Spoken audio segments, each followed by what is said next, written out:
اعوذ باللہ من الشیطان الرجیم بسم اللہ الرحمن الرحیم۔ السلام علیکم بچیوں، میں آپ کی ٹیچر مس اسما شہباز آج آپ کو اسلامیات کا پہلا سبق پڑھاؤں گی، اور جو لوگ مجھ سے پہلے پڑھتے رہے ہیں ان کو تو اندازہ ہی ہے کہ ہم اسلامیات کو بہت منفرد اور اچھے انداز میں پڑھے ہوتے ہیں، اس کو بوجھل نہیں بناتے، بوجھ نہیں سمجھتے۔ لیکن چونکہ آپ لوگ مجھ سے پہلی بار پڑھیں گے تو انشاءاللہ اللہ کرے کہ ہمارا تجربہ اچھا ہی رہے، اور پہلی بار ہی آن لائن پڑھنا اور بغیر ٹیچر سے انٹریکشن کے پڑھنا ایک مشکل چیز ہے۔ لیکن بہرحال سبق کا آغاز کرتے ہیں اس دعا کے ساتھ کہ جلد ہم اس کورونا کی وبا سے باہر نکلیں اور ایک دوسرے سے 1 to 1 ملاقات اور آمنے سامنے بیٹھ کر تعلیم کو جاری رکھ سکیں۔ اچھا تو بچوں، سبق ہمارا ہے نماز۔ آپ میں سے کس کس بچے کو یہ بات معلوم ہے کہ نماز کا مطلب کیا ہے؟ نماز بیٹا ایک ایسی عبادت کا ایک ایسا طریقہ ہے جو پیارے نبی صلی اللہ علیہ وآلہ وسلم کے ذریعے اللہ نے ہمیں سکھایا۔ معراج کے موقع پر اس نماز کا تحفہ دیا گیا، اور ویسے تو ہر انسان اللہ کا بندہ ہے، اس کا غلام ہے، جیسے کہ ہم کلمہ شہادت پڑھتے ہوئے اس بات کی تصدیق کرتے ہیں کہ اشہد ان لا الہ الا اللہ و اشہد ان محمدا عبدہ و رسولہ، اور لا الہ الا اللہ محمد رسول اللہ کہتے ہیں معبود کو، یعنی کہ ہمارا کوئی بھی معبود نہیں ہے سوائے اللہ تعالیٰ کے۔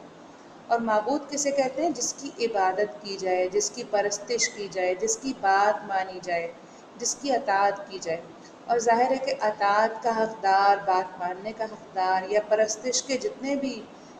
طریقے ہیں ان سب کا حقدار صرف اور صرف اللہ تعالیٰ ہے۔ اور اللہ نے انسان کو پیدا بھی صرف اپنی عبادت کے لیے کیا، جیسے کہ قرآن پاک کی آیت ہے نا، وَمَا خَلَقْتُ الْجِنَّ وَالْإِنسَ إِلَّا لِيَعْبُدُونَ، ہم نے انسانوں اور جنوں کو صرف اسی مقصد کے لیے پیدا کیا کہ وہ ہماری عبادت کریں۔ اب یہاں یہ ایک بہت اہم بات ہے کہ اللہ نے تو ہمیں اپنی عبادت کے لیے پیدا کیا، لیکن ہم اپنے اگر 24 گھنٹے کا روٹین دیکھیں، اس کا شیڈیول دیکھیں، تو صبح اٹھ کے ہم 2-4 منٹ 5 منٹ کی نماز پڑھتے ہیں، اور وہ بھی بہت سارے لوگ تو خیر نہیں پڑھتے۔ اس 5 منٹ کی نماز کے بعد سارا دن ہم اپنی مرضی سے گزار رہے ہوتے ہیں، اس میں اللہ کی رضا، اس کے احکامات کی اطاعت، اور ان سب چیزوں کا ہم کتنا خیال رکھتے ہیں اور نہیں رکھتے یہ ہر شخص اپنے بارے میں اچھی طرح جانتا ہے۔ پھر بہت گھنٹوں کے بعد ایک ظہر کا وقت آتا ہے، پھر تھوڑے اور وقفے کے بعد عصر کا، پھر تھوڑے اور وقفے کے بعد مغرب کا، اس کے تھوڑی دیر کے بعد عشاء کا۔ کہنے کو تو یہ 5 اوقات ہمارے لیے ایک ریمائنڈرز ہیں کہ ہمیں اللہ کو یاد کرنا ہے۔ ہم کہیں بھول تو نہیں گئے اپنی کاموں میں، اپنی دیگر مصروفیات میں، لیکن یہ تو ان لوگوں کے لیے ریمائنڈر ہے بیٹا جو واقعی اللہ کو یاد کرنا چاہتے ہیں، جن کے لیے اللہ کی یاد ان کی زندگی کا اہم ترین مقصد ہے۔ اگر میں اور آپ اپنی زندگی پہ نظر ڈالیں تو لگتا ہے نماز ہمارے لیے ایک ایسی روٹین ہے جس کو ہم میں سے اکثر لوگ کرتے بھی ہیں تو بس ایسے کہ ایک رسم بن گئی ہے کہ ہمیں اس رسم کے طور پہ، جیسے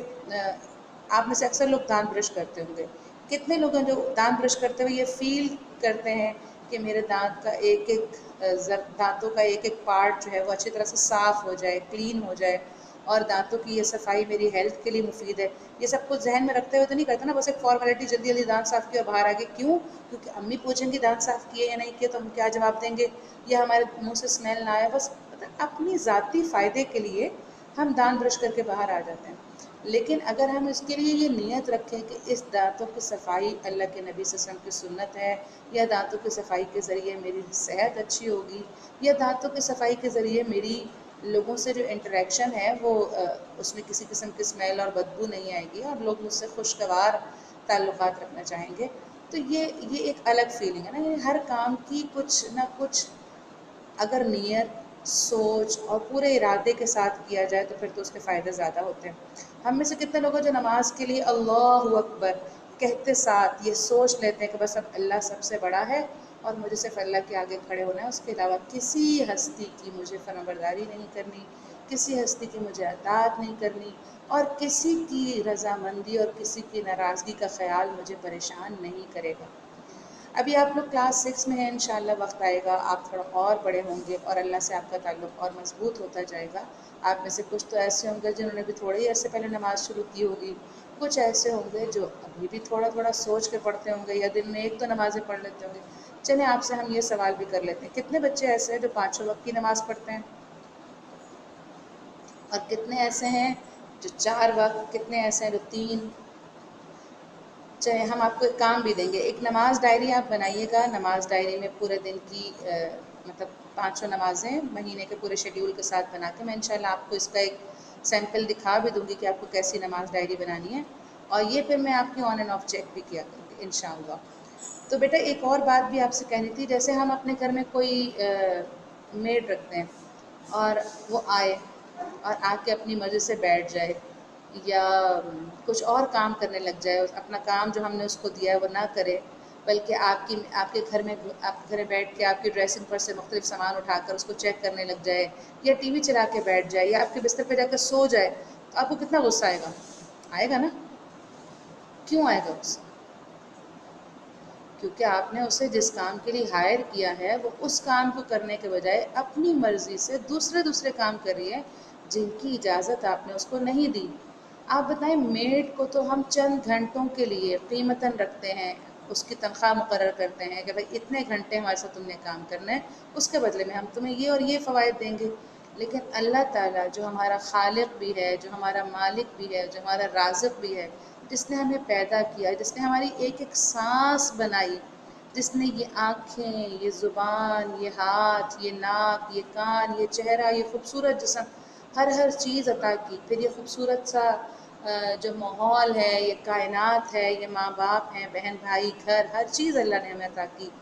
اور اللہ اگر نہ چاہے تو ہم اپنی پلک بھی نہ جھپک سکیں۔ وہ اگر ہم سے ڈیمانڈ کرتا ہے کہ ہم اس کی اطاعت کریں، اس کا حکم بجا لائیں، اس کی بات مانیں، اور اس کے جواب میں ہم کہیں کہ اللہ تعالیٰ آپ نے اذان کا وقت ہو گیا، ٹھیک ہے، نماز کا ٹائم ہے میرے لیے اب، لیکن ذرا رک جائیے، میں تھوڑا سا یہ گیم کھیل لوں، یا ذرا رک جائیے میں ذرا یہ والا ڈرامہ دیکھ لوں، یا تھوڑا سا میں کچھ اور کر لوں اور اس کے بعد میں نماز پڑھوں گی۔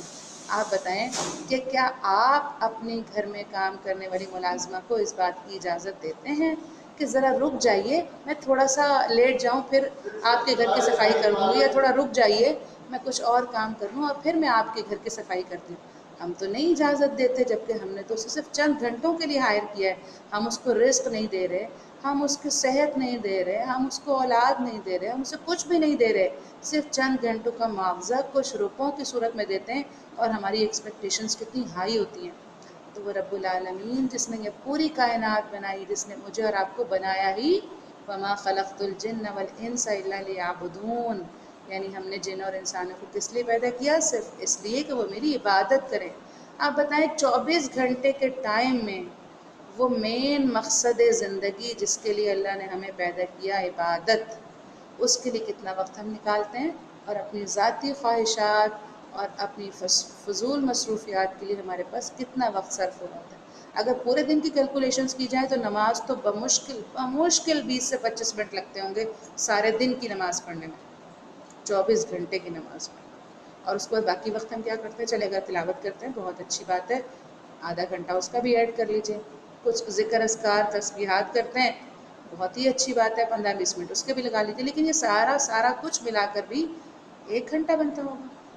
یعنی 24 میں سے 23 گھنٹے ہم اپنی ذات اور اپنی ذاتی خواہشات کے لیے گزار دیتے ہیں، اور رب العالمین کی مرضی اور اس کی اطاعت کے مطابق صرف اور صرف 1 گھنٹہ۔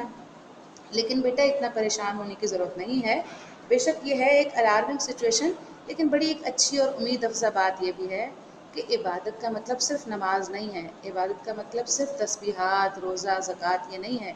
بلکہ عبادت کا مطلب یہ ہے کہ اگر میں نے حلال رزق کھایا اور اسے کھانے کے لیے وہی طریقہ کار اختیار کیا جو میرے پیارے نبی صلی اللہ علیہ وسلم نے سکھایا تھا، تو میرا وہ کھانا بھی عبادت ہے۔ اگر میں نے حلال ماحول یعنی اچھے ماحول میں اور حلال رزق کھانے کے بعد اور اچھے انداز میں سنتوں کے مطابق آرام کیا، تو میرا وہ آرام بھی اللہ کی عبادت ہے۔ اسی طرح سے ہر وہ کام جو ہم کر رہے ہوتے ہیں اور اللہ کی مرضی اور اطاعت کے مطابق کر رہے ہوتے ہیں، وہ سارے کام اللہ کی عبادت میں ہی شمار ہوتے ہیں۔ اگر ہم اپنے امی ابو کی بات مان رہے ہیں تو امی ابو کی بات ماننے کا حکم چونکہ اللہ نے دیا ہے، اس لیے امی ابو کی بات ماننا بھی اللہ کی اطاعت ہے۔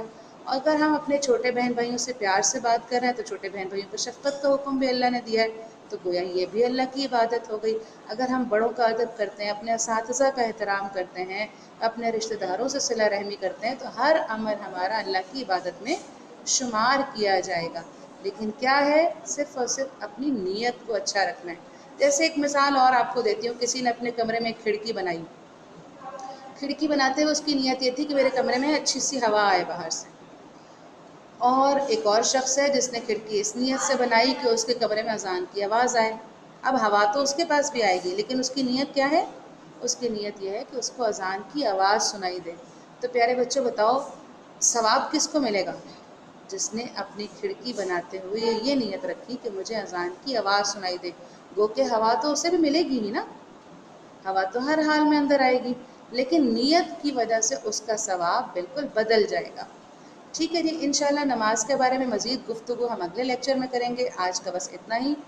اگلے ہفتے تک میں آپ کو ایک انشاءاللہ سیمپل نماز ڈائری سینڈ کر دوں گی، آپ اس کے مطابق اپنی نماز ڈائری بنائیے گا، مجھے واٹس ایپ کر دیجیے گا یا گوگل کلاس روم پہ بھیج دیجیے گا، انشاءاللہ وہ میں آپ کو جلدی بتا دوں گی۔ السلام علیکم۔